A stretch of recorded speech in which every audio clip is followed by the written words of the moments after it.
Eu nunca imaginei que, um dia, minha própria família me expulsaria da casa que eu comprei com o suor do meu trabalho. Dirigi mais de 6 horas até Capitólio sonhando com um fim de semana tranquilo no meu chalé, mas o que encontrei foi o oposto: minha irmã dando uma festa, meus pais rindo ao lado dela, e eu sendo tratada como uma intrusa. Quando tentei entrar, meu pai me deu um tapa e mandou que eu dormisse no carro, em frente à minha própria casa. Foi ali que algo dentro de mim mudou. Eu decidi que aquela seria a última vez que me fariam sentir pequena. O que aconteceu depois transformou completamente minha vida, e a deles também. Olá, seja bem-vindo ao canal Histórias Surpreendentes. Curta e se inscreva nesse canal, aproveite e ative as notificações. Comente aqui de qual cidade você está assistindo, vou adorar saber e deixar um coração no seu comentário. Dirigi pelas curvas de Capitólio com o coração acelerado e as mãos suadas no volante. O sol se escondia atrás das montanhas, e o reflexo do lago de Furnas parecia dourar o asfalto diante de mim.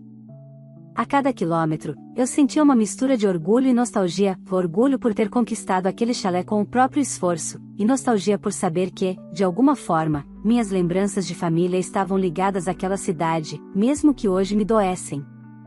Trabalhei 10 anos em um escritório de contabilidade em Belo Horizonte. 10 anos economizando centavo por centavo, recusando viagens, roupas novas e até jantares com amigos, tudo por um sonho: ter um lugar meu, onde ninguém me controlasse, onde o silêncio fosse sinônimo de paz, não de rejeição.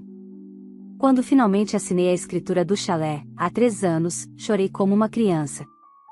Era o primeiro bem que levava só o meu nome, Camila Andrade, 33 anos, dona de si. Mas naquele fim de tarde, quando estacionei o carro em frente ao portão de madeira, percebi algo estranho. Havia um carro prata parado na vaga que sempre fora minha, e risadas ecoavam de dentro da casa. O som da churrasqueira crepitando e uma música alta vindo do interior me deixaram imóvel por alguns segundos.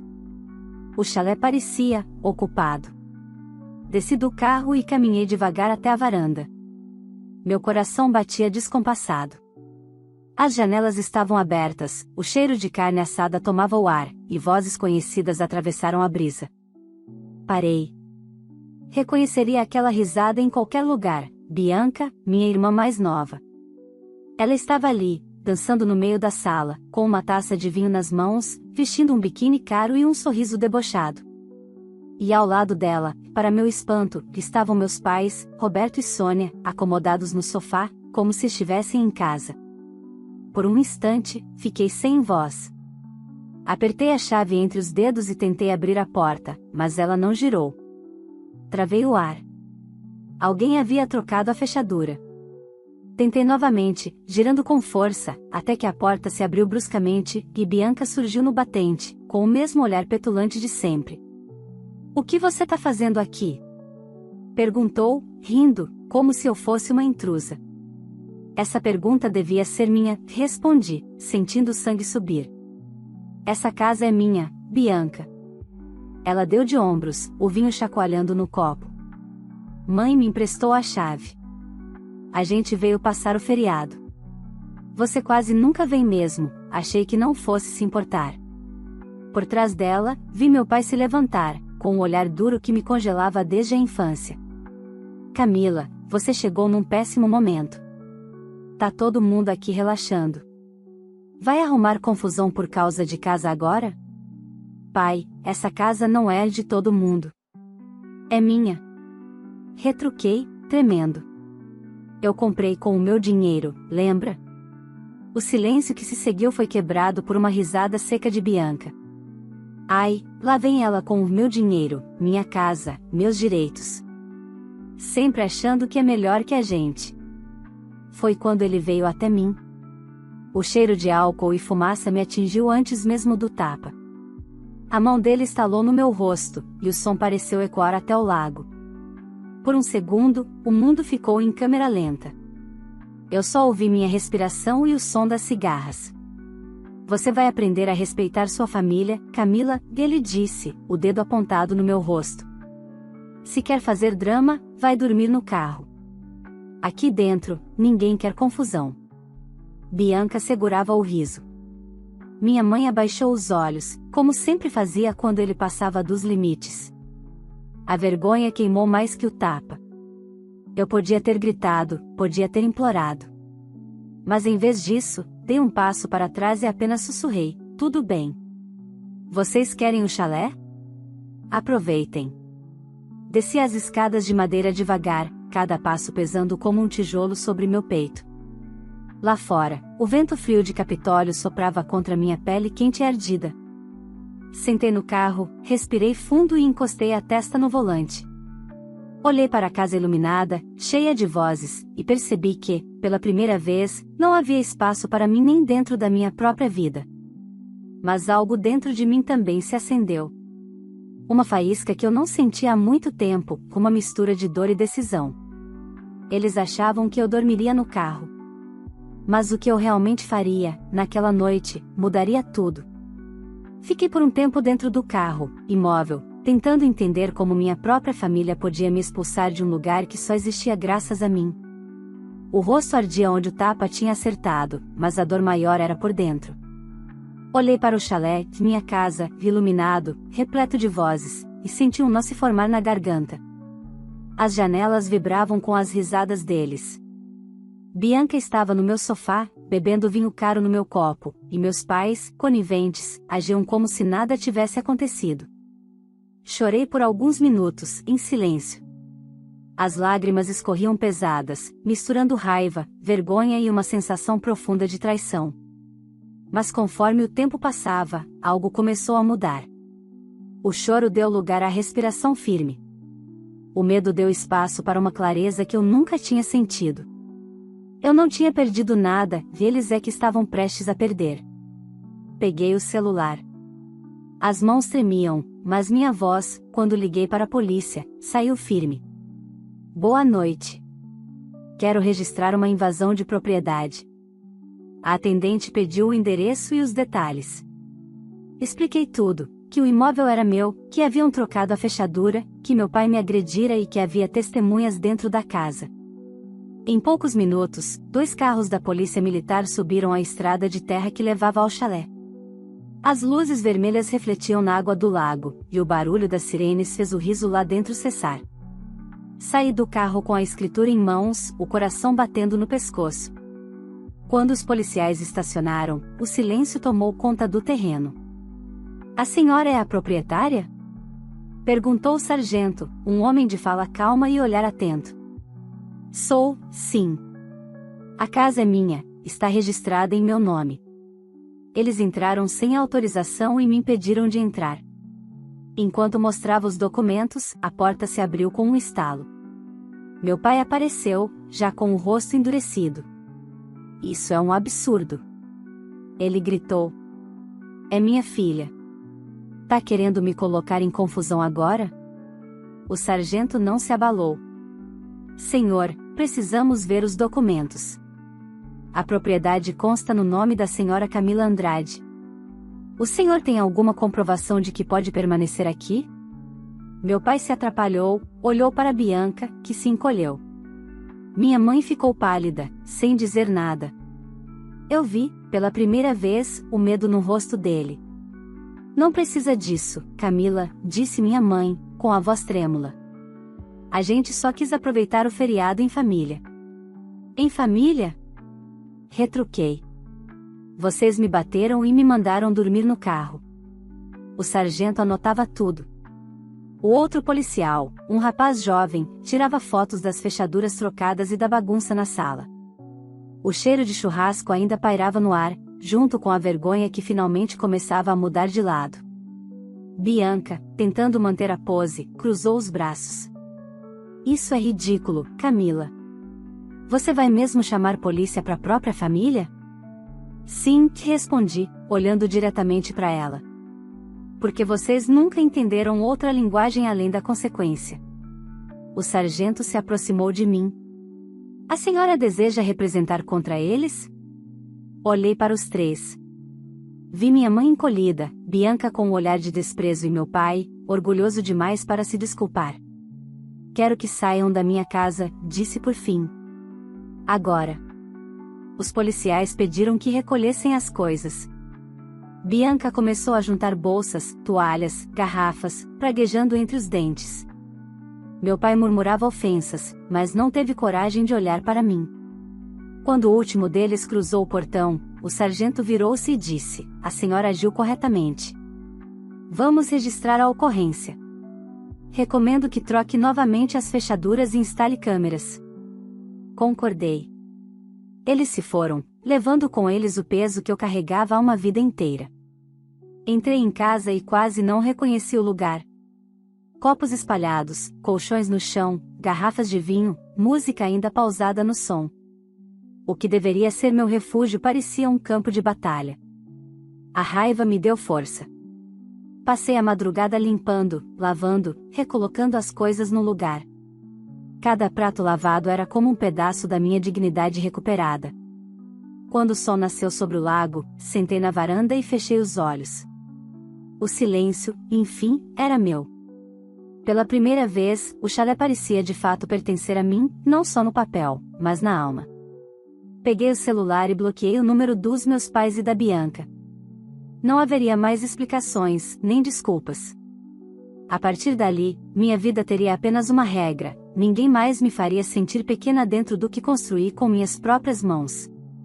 E, embora eu ainda não soubesse, aquele amanhecer seria apenas o início.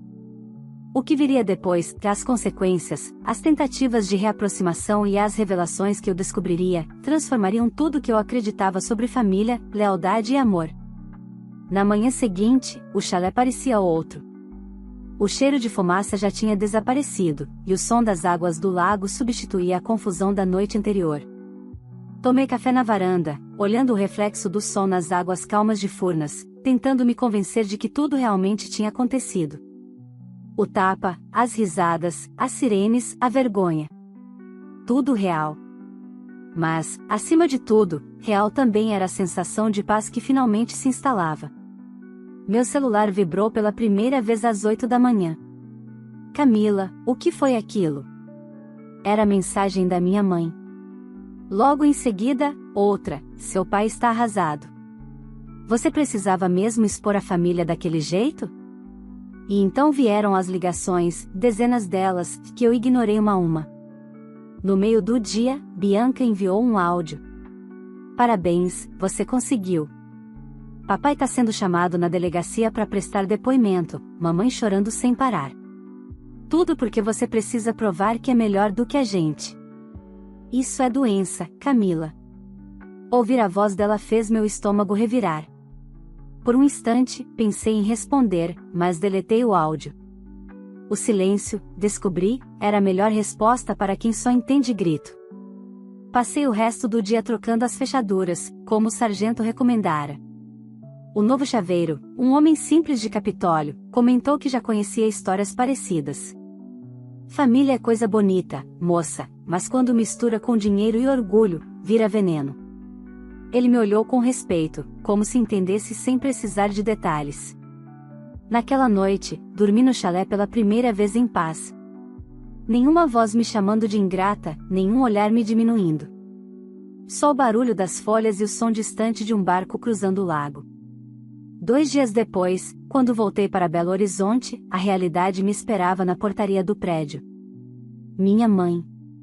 De braços cruzados, rosto abatido e olhos cheios de uma raiva disfarçada de decepção. "Precisamos conversar, Camila." A voz dela era um fio, mas carregava a velha autoridade. Respirei fundo. "Aqui não há lugar para isso, mãe." "Então onde é?" "Você chamou a polícia pro seu pai. O homem que te criou. O homem que me bateu", corrigi. "Dentro da minha casa." Ela recuou um passo, como se a verdade fosse um tapa nela também. "Ele perdeu a cabeça, você sabe como ele é. Mas você expôs a família, Camila. Seu pai tá sendo humilhado na cidade." "E eu fui o quê, mãe?" "Humilhada desde sempre. Quando vocês davam tudo pra Bianca e me deixavam com as sobras, quando ela mentia e vocês me chamavam de invejosa, quando me diziam pra entender o lado dela. Pois agora vocês vão entender o meu." A expressão dela endureceu. "Você é amargurada, é isso. Por isso vive sozinha, trancada nesse chalé." "Sozinha, sim. Mas livre." Ela me olhou como se eu tivesse dito uma blasfêmia, depois virou as costas e foi embora. Fiquei ali, observando a mãe que eu sempre quis que me defendesse, mas que só sabia defender os outros. Naquela noite, preparei um jantar simples, servi uma taça de vinho e sentei à mesa com o computador aberto. Li e reli a cópia do boletim de ocorrência. Não me arrependia. Pela primeira vez, as palavras vítima de agressão tinham um nome, o meu. Mas o que eu não sabia é que o verdadeiro terremoto ainda estava por vir. No fim de semana seguinte, recebi um e-mail de um número desconhecido. O assunto dizia: assunto, chalé, documento de copropriedade. Abri o anexo, e meu coração disparou. Era uma cópia adulterada da escritura, onde constavam os nomes dos meus pais e da Bianca como coproprietários. A falsificação era grosseira, mas o medo me atingiu como uma onda.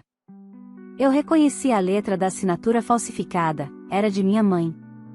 Liguei imediatamente para meu advogado, um ex-colega de trabalho, que confirmou o que eu já suspeitava: alguém havia tentado registrar uma versão falsa da escritura no cartório da cidade. Eles não vão conseguir validar, ele disse. Mas é grave. Isso pode indicar que pretendiam tomar a posse legal do imóvel. Sentei no sofá, o documento impresso nas mãos tremendo. Não bastava terem me humilhado, agora queriam apagar minha conquista no papel. Fechei os olhos e jurei para mim mesma: dessa vez, ninguém ia me arrancar o que construí. Nem com tapas, nem com mentiras, nem com fraudes. Peguei o celular e escrevi apenas uma frase para o advogado: vamos até o fim. Passei a noite inteira sem dormir, lendo e relendo o documento falsificado. Cada linha parecia uma punhalada. A assinatura da minha mãe era uma cópia tosca, mas ainda assim inegável. Aquilo não era um simples mal-entendido, era um plano. Alguém tentou me apagar daquilo que eu lutei anos para conquistar. No dia seguinte, fui até o cartório de Capitólio com o advogado, o Dr. Henrique Lima, um homem sereno, acostumado com famílias em guerra por herança. Mostrei a ele os papéis originais e a cópia adulterada. O atendente do cartório reconheceu o protocolo. O documento havia sido apresentado por Bianca Andrade, 2 dias antes da invasão ao chalé. O sangue gelou nas minhas veias.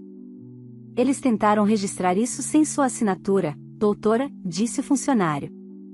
Quando percebemos a inconsistência, recusamos o registro. Mas ficou arquivado. Henrique pediu uma cópia autenticada e fez anotações. Camila, isso é falsificação ideológica e tentativa de fraude patrimonial. Da cadeia, ele disse, com calma profissional. Mas você precisa decidir: quer seguir até o fim, mesmo que isso destrua qualquer ponte com sua família? A resposta saiu antes que eu pudesse pensar: eles destruíram essa ponte quando me bateram e mentiram. Saí do cartório sentindo o chão firme sob os pés. Era estranho, mas aquela traição me deu clareza. Não havia mais dúvidas sobre o tipo de gente que eu estava enfrentando. Naquela noite, de volta ao chalé, o telefone fixo tocou. Era um número desconhecido, mas atendi. Camila? A voz era familiar. Sou o Zeca, caseiro dos seus pais. Eu sei que não devia ligar, mas preciso te avisar. Avisar do quê? Sua mãe e a Bianca vieram aqui ontem, na casa deles em Belo Horizonte. Ouvi a conversa. Elas estavam dizendo que você é ingrata, que vão dar um jeito de resolver isso pelo lado certo. Bianca falou que conhece um corretor que pode provar que você assinou o documento. Meu estômago virou. Obrigada por me avisar, Zeca, respondi, a voz trêmula. Se aparecerem aqui, me liga imediatamente. Desliguei e sentei na beira da cama. Eles estavam desesperados, dispostos a tudo. E, pela primeira vez, senti medo, não da agressão física, mas do que pessoas orgulhosas são capazes de fazer quando se sentem expostas. Na manhã seguinte, Henrique me ligou. Preparei a representação criminal. Vamos protocolar amanhã em Belo Horizonte. Faça isso. Eu disse sem hesitar. Naquela mesma tarde, enquanto revisava alguns relatórios do trabalho, ouvi o barulho de um carro subindo a estrada de terra. Fui até a janela, o carro prata da minha mãe. Engoli em seco. Ela desceu sozinha, com uma expressão cansada. O vento batia no vestido floral, e por um instante eu quase acreditei que ela viera em paz. Mas o tom da voz dela tirou qualquer dúvida. Você enlouqueceu, Camila? Vai mesmo colocar a própria mãe na cadeia? Eu não coloquei ninguém em lugar nenhum, respondi, mantendo a calma. Vocês fizeram isso sozinhos. Ela deu um passo à frente, os olhos marejados de raiva. Eu só queria garantir que esse chalé continuasse na família. Bianca passa por dificuldades, o pai adoeceu, e você sempre tão fria, tão distante. Fria? Ri, sem humor, fria é falsificar a assinatura da própria filha. Ela empalideceu, o olhar fugindo do meu. Foi ideia dela, da Bianca. Eu só assinei para ajudar. A confissão saiu como um sussurro. Para ajudar? Repeti, a voz falhando. Ajudar quem? Ela? Ou aliviar sua consciência por ter escolhido um lado a vida inteira? O silêncio foi pesado. Por um instante, vi arrependimento nos olhos dela. Mas desapareceu rápido, substituído por orgulho. Você sempre foi difícil, Camila. Desde criança. Nunca aceitou que a Bianca precisava mais de nós. Precisava, ou vocês precisavam acreditar nisso para justificar o favoritismo? Ela não respondeu. Apenas virou as costas e entrou no carro. Antes de sair, baixou o vidro. Você pode ter a casa, mas vai morrer sozinha dentro dela. Fiquei parada, vendo o carro sumir entre as árvores. As palavras dela ecoaram fundo, mas não doeram tanto quanto ela imaginava. Eu já tinha vivido sozinha. A diferença é que agora, pela primeira vez, isso não me assustava. À noite, sentei na varanda e deixei o silêncio me envolver. A lua refletia no lago, e por um instante, lembrei de quando éramos uma família de verdade, ou achávamos que éramos. Só que agora a máscara tinha caído. Peguei meu celular e gravei um vídeo curto, descrevendo tudo o que havia acontecido, o tapa, a invasão, a falsificação, e salvei em um pendrive guardado em cofre.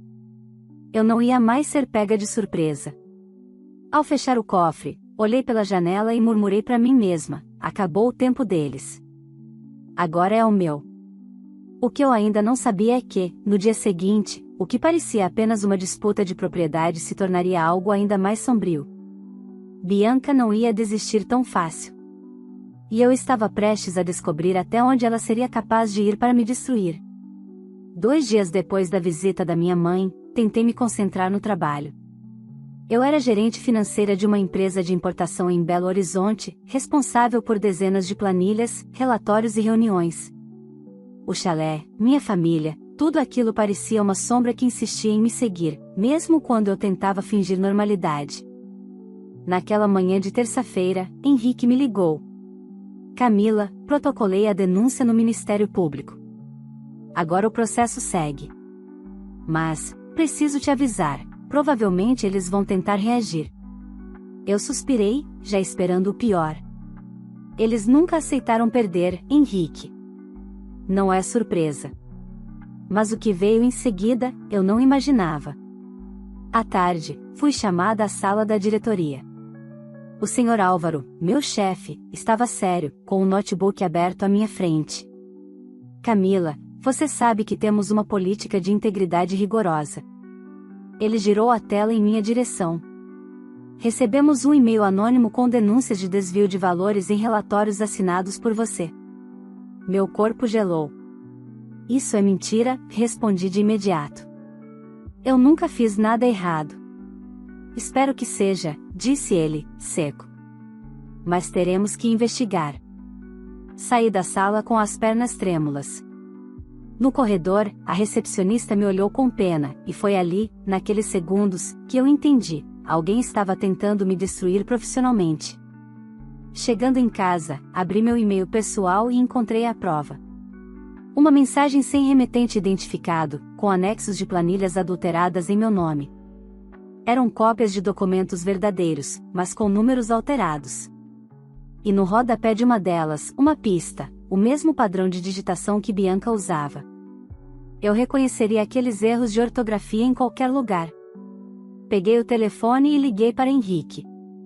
Eles mudaram de alvo, expliquei. Agora querem acabar com o meu trabalho.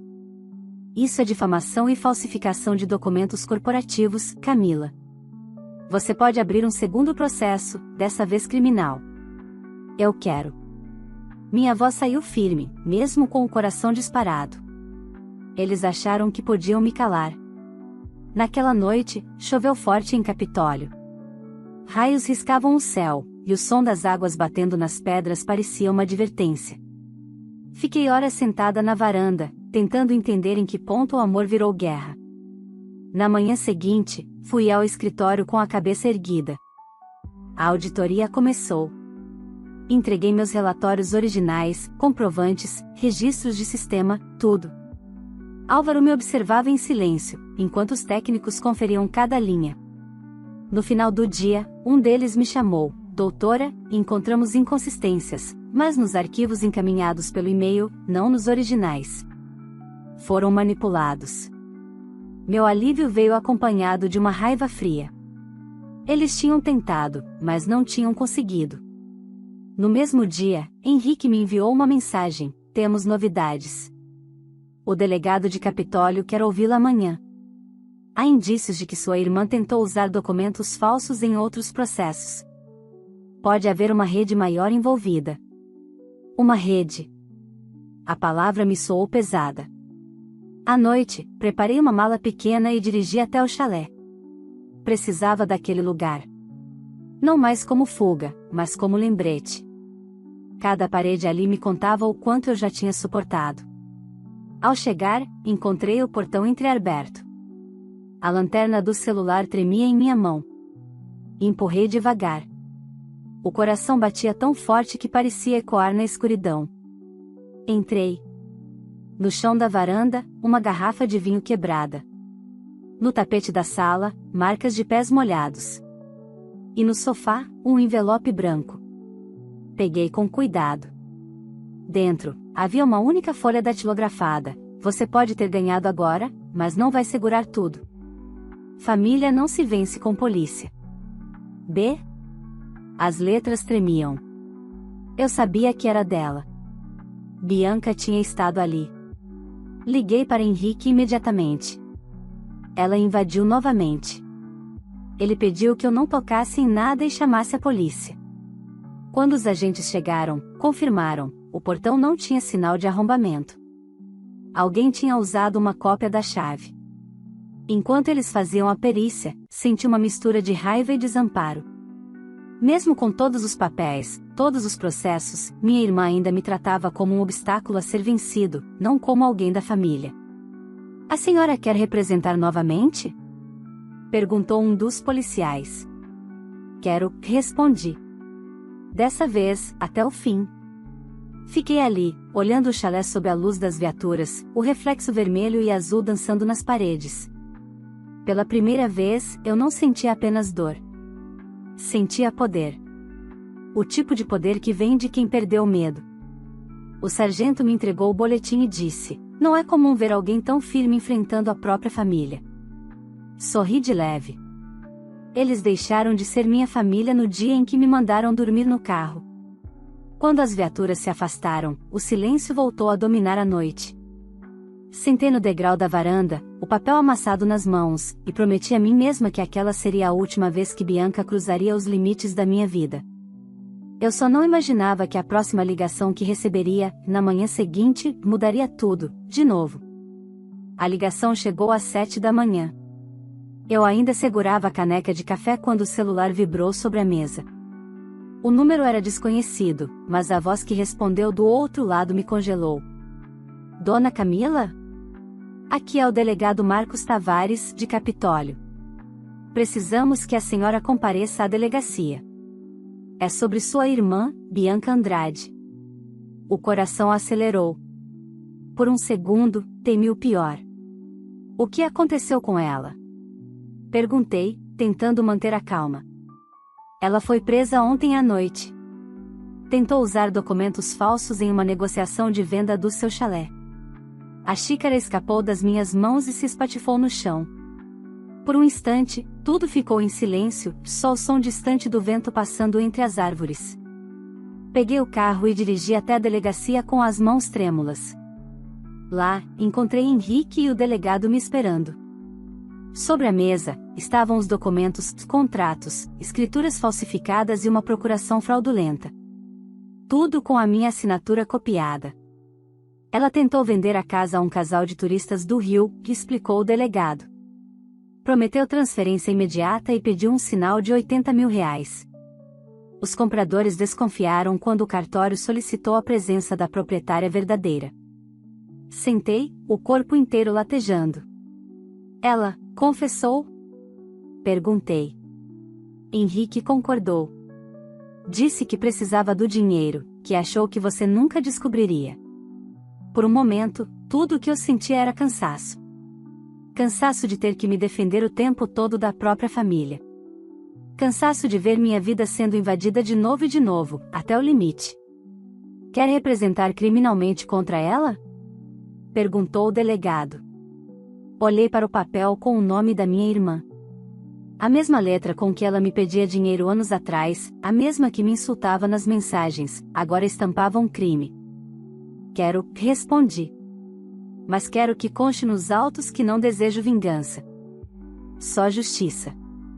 O delegado anotou, em silêncio. Na saída, Henrique me acompanhou até o estacionamento. Você sabe que isso vai marcar de vez a relação com eles. Relação?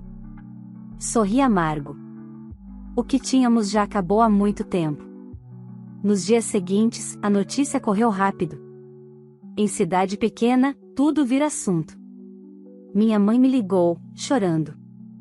Sua irmã está arrasada, Camila. Está arrependida. Ela não sabia o que fazia, sabia sim que interrompi, firme. E mesmo assim fez. Ela ficou muda do outro lado da linha. Depois, entre soluços, disse: eu falhei com vocês duas. Achei que proteger era o mesmo que amar. Amar é ensinar limite, mãe. E você nunca ensinou. Desliguei. Chorei, mas não de raiva, chorei pelo fim de algo que já não existia. Pela primeira vez, percebi que não precisava mais provar nada. 3 meses depois, recebi uma carta vinda da penitenciária feminina de Belo Horizonte. Era de Bianca. Li em silêncio: Camila, eu não espero perdão. Achei que podia mentir mais uma vez e que, de algum modo, você recuaria como sempre. Mas você não recuou. Pela primeira vez, eu vi o que criei, uma irmã que nunca me odiou, mas que precisou se proteger de mim. Se um dia você me permitir, quero devolver tudo que destruí, mesmo que leve a vida inteira. Dobre após dobre, guardei a carta dentro da gaveta do chalé. Não respondi. Algumas respostas o tempo dá sozinho. Meses se passaram. O processo seguiu seu curso. Bianca cumpriu pena alternativa, serviços comunitários e acompanhamento psicológico. Nossos pais se afastaram de mim, como se o silêncio fosse a única forma de lidar com a vergonha. Eu, por outro lado, finalmente respirei. Reformei o chalé. Pintei as paredes, troquei os móveis e abri as janelas para o vento entrar. Convidei amigos de verdade para um almoço. Pela primeira vez, o lugar estava cheio de risadas sinceras. À tarde, depois que todos foram embora, sentei na varanda com uma taça de vinho e olhei para o lago. O sol descia devagar sobre as águas, tingindo tudo de laranja. Peguei a escritura emoldurada pendurada na parede. Propriedade de Camila Andrade. Aquelas palavras não eram apenas burocracia, eram um símbolo da minha história. Um lembrete de que o amor próprio é o terreno mais caro que existe. O telefone tocou. Era o delegado. O caso foi encerrado, Dona Camila. Tudo resolvido. Obrigada, doutor. A senhora quer saber o destino da sua irmã? Hesitei. Se for para me machucar, não. Pelo contrário, ele respondeu, sorrindo. Ela conseguiu um emprego numa empresa de contabilidade em Uberaba. Diz que quer mudar de vida. Olhei para o horizonte e senti o peito leve. Espero que consiga, murmurei. Quando desliguei, o silêncio voltou. Mas dessa vez, não era o silêncio da solidão, já era o da paz. A mesma que eu busquei a vida inteira e que, enfim, encontrei no mesmo lugar onde fui humilhada. O chalé em Capitólio brilhava sob a luz do entardecer, e o reflexo do lago me mostrava uma mulher diferente, uma mulher inteira. Eu, Camila Andrade, que um dia fui mandada dormir no carro, agora dormia em paz dentro da minha própria casa. Se você chegou até aqui, me conta uma coisa: você teria coragem de fazer o mesmo que a Camila fez? Enfrentar a própria família, se impor e não deixar que ninguém mais te desrespeitasse, mesmo que isso custasse tudo? Deixe sua opinião nos comentários, quero muito saber o que você faria nessa situação. Aproveita e me diz também de qual cidade você está assistindo esse vídeo, porque eu sempre passo pelos comentários e deixo um coração em quem participa. Se essa história te emocionou, curta o vídeo, se inscreva no canal e ative o sininho, porque aqui toda semana tem novas histórias de superação, justiça e reviravoltas que vão te prender até o fim. E não se esqueça, respeitar a si mesmo é o primeiro passo para mudar tudo ao seu redor. Compartilhe esse vídeo com alguém que precisa ouvir isso hoje, pode ser o empurrão que ela está precisando para colocar um ponto final em tudo que dói.